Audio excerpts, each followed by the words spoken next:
My self Sardar Singh, SPC government college beam,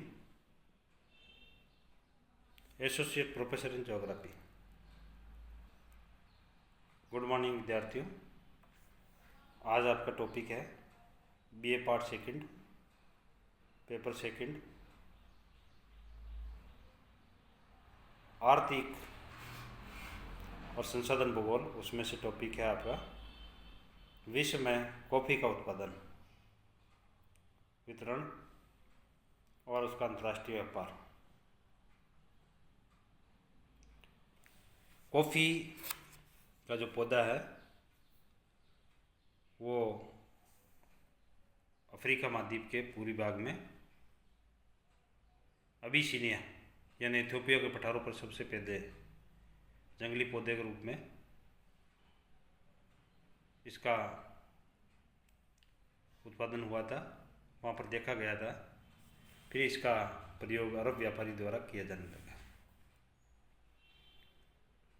17वीं शताब्दी में यूरोपीय देशों द्वारा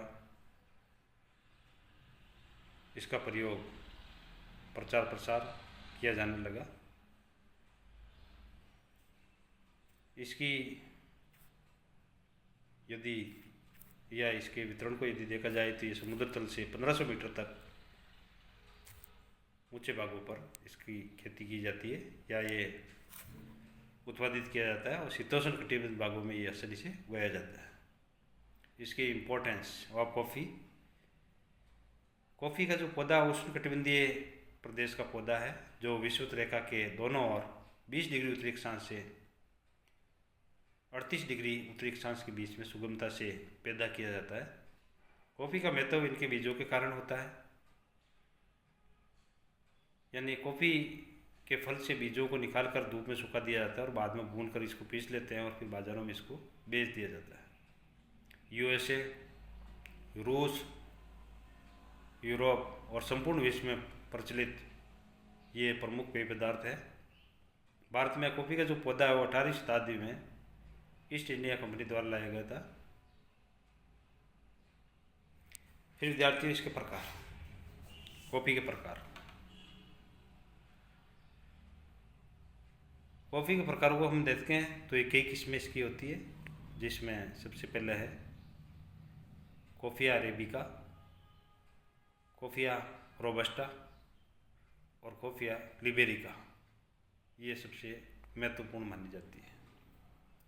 फिर हम विद्यार्थियों में बात करें इनकी कॉफ़ी के लिए जो भौगोलिक दशाएं वो किस प्रकार की होनी चाहिए, तो सबसे पहले हम बात करते हैं टेम्परेचर।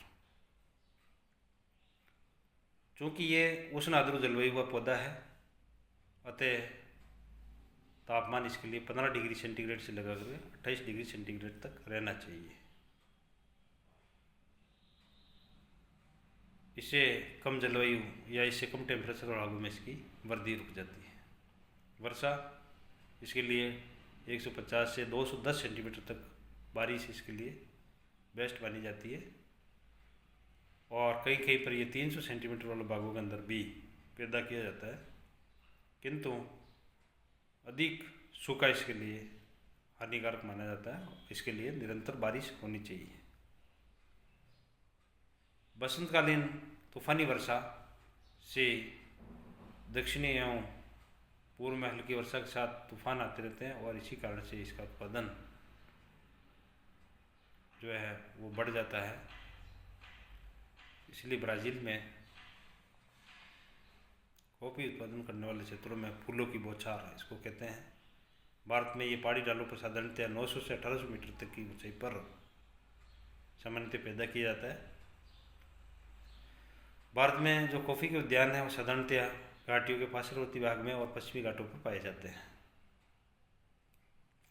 मिट्टी यदि देखी जाए तो कॉफ़ी के लिए अधिकांशतः वनों को साफ करके बनेगी भूमि में अच्छा होता है। भूमि अधिक उपजाऊ इसके लिए होनी चाहिए, यानी कहने का मतलब यह है कि इसके लिए दोमट मिट्टी या ज्वालामुखी उद्गार से निर्मित जो काली मिट्टी है उपयुक्त मानी जाती है।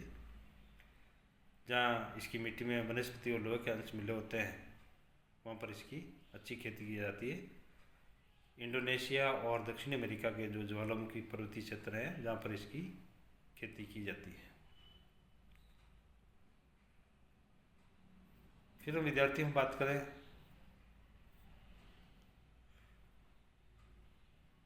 मानवीय श्रम। कॉफी के वृक्षों को रोपने, स्थानांतरित करने, फलों को तोड़ने और सुखाने आदि के लिए पर्याप्त मात्रा में श्रमिकों की आवश्यकता होती है। फिर अन्य कारक में परिवहन के साधन होने चाहिए, आयात निर्यात के लिए आवागमन के साधन होना चाहिए, बंदरगाह, सरकारी नीति, टेक्नोलॉजी, ये सारे कारक इसकी खेती को प्रभावित करते हैं। ऑल ओवर वर्ल्ड में इसका उत्पादन कहाँ पर होता है, जैसे कि विद्यार्थियों आपके सामने ये इंडेक्स दे रखी है, जिसमें ब्राज़ील है, वियतनाम है, Colombia, Indonesia, Bharat, Ethiopia, Peru, Mexico, Guatemala, Honduras और अन्य देश। इस तरह से ये जो मेन कंट्रीज आपके सामने दे रखे यहाँ पर इसका प्रोडक्शन होता है। सबसे पहले हम बात करते हैं ब्राज़ील की। तो ये वर्ल्ड का सबसे बड़ा केवा उत्पादक देश है और एंटायर वर्ल्ड 36% भाग यहाँ पर अकेले उत्पादित करता है। यहाँ इस कृषि का जो वास्तविक विकास है वो 1860 के बाद में शुरू हुआ। अंतर्राष्ट्रीय व्यापार की दृष्टि से देखें तो ब्राज़ील कॉफ़ी का 30% निर्यात यहाँ से करता है। यहाँ कॉफ़ी के उत्पादक क्षेत्रों में साओ पोलो, पराना,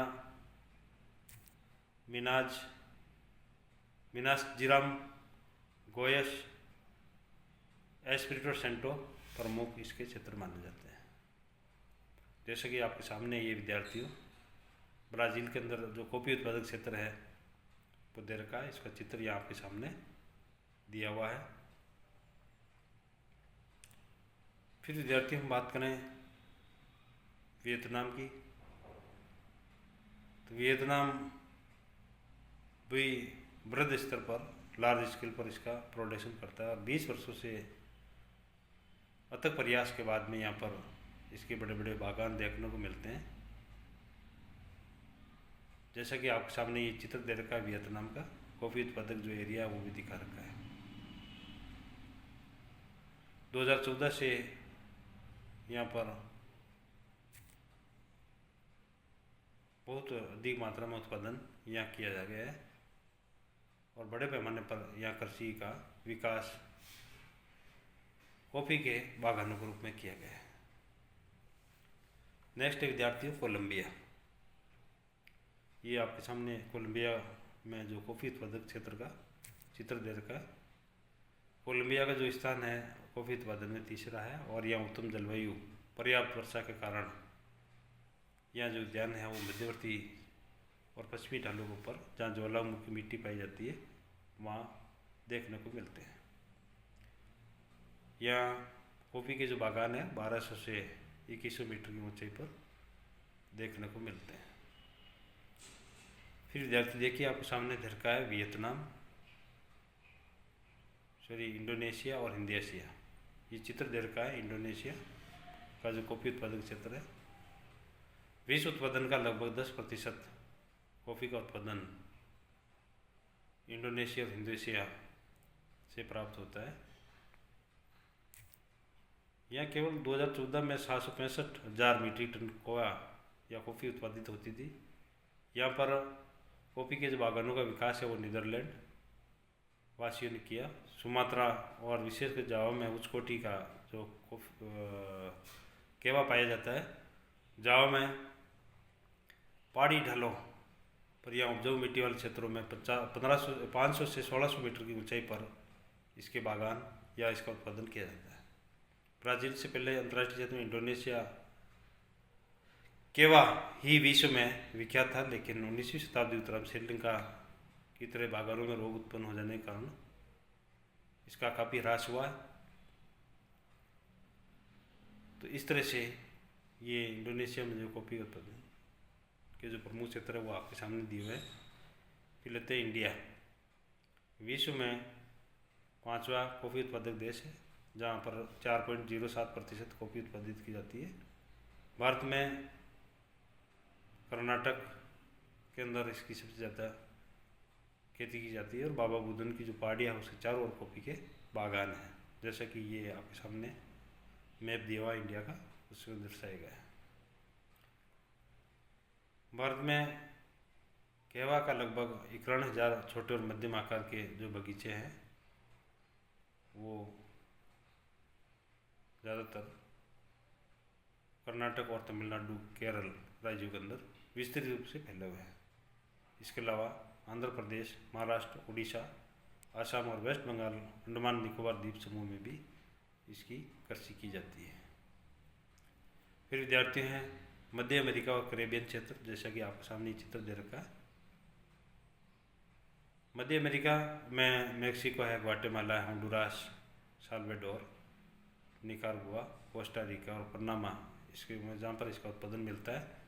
यहाँ कॉफ़ी प्रथम निर्यात वस्तु है और अधिकांश खेती यूरोपीय लोगों द्वारा की जाती है। यह आपके सामने मध्य अमेरिका का कहवा उत्पादक क्षेत्र दिखाया गया है। फिर विद्यार्थी बात करते हैं अफ्रीका की। ये विश्व उत्पादन का 10% अफ्रीकी देशों से होता है और प्रमुख उत्पादन देशों में Ivory Coast, Uganda, Angola, Cameroon, Kenya, Malagasy यहाँ के प्रमुख हैं। और यहाँ पर अरेबिका, रोबस्टा और लाइबेरिका किस्म की जो कॉफ़ी है वो अच्छी उत्पादित की जाती है। और आपके सामने ये चित्र अफ्रीका का दे रखा है और विश्व में कहाँ कहाँ इसका उत्पादन होता है उसका चित्र भी आपके सामने दे रखा है। फिर है कहवा का जो है अंतर्राष्ट्रीय व्यापार। विद्यार्थियों, विश्व पर देखें तो निर्यातक देशों में है ब्राज़ील है, अफ्रीका है, वियतनाम है, कोलंबिया, इंडोनेशिया, वेनेजुएला और ये कंबोडिया प्रमुख निर्यातक देश हैं। आयातक देशों में है यूएसए है, पश्चिमी यूरोप के देश हैं। इसके तरह यूएसएसआर है, जापान है, ऑस्ट्रेलिया, न्यूजीलैंड, ये कनाडा, ये प्रमुख विश्व के आयातक देशों के अंदर गिने जाते हैं। थैंक यू, धन्यवाद।